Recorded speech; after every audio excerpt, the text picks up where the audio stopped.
La préservation du bassin du Congo a un intérêt pour toute la planète. C'est quand même le deuxième massif forestier. Les pays du bassin du Congo, on l'a déjà rappelé, veulent se développer et cette ambition légitime d'émergence économique peut constituer une menace sérieuse pour ces forêts. Et donc ça cause un enjeu majeur, concilier la conservation de cette forêt avec le développement des pays qui sont là.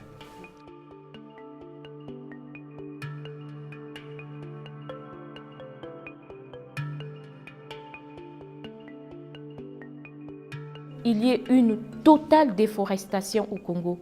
Ça veut dire que c'est encore un pays qui n'a plus de forêt, qui posera problème non pas seulement au Congo, mais à l'humanité tout entière.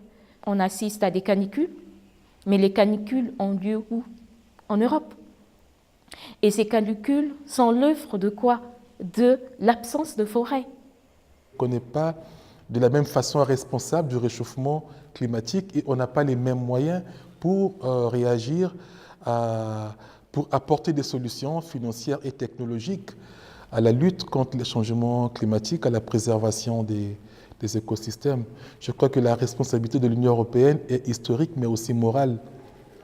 We sometimes forget now, because in the rich world we've lost most of our forests, but we need to remember that we were the first forest destroyers. The Europeans were the first forest destroyers, much of Asia, North America too.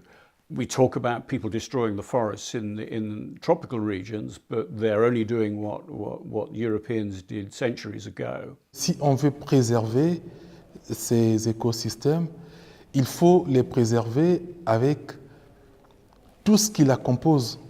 Les communautés qui, depuis des milliers d'années, vivent de ces ressources-là, grâce à ces ressources-là, et protègent ces ressources-là aussi pour leur alimentation, pour leur santé, parce qu'ils se soignent avec des plantes forestières, pour leur culture aussi, parce que leurs croyances sont liées à des esprits de la forêt, mais aussi sur le plan culturel, parce que leur mode de vie est totalement rattaché à des ressources forestières. Ils font partie de cet écosystème-là.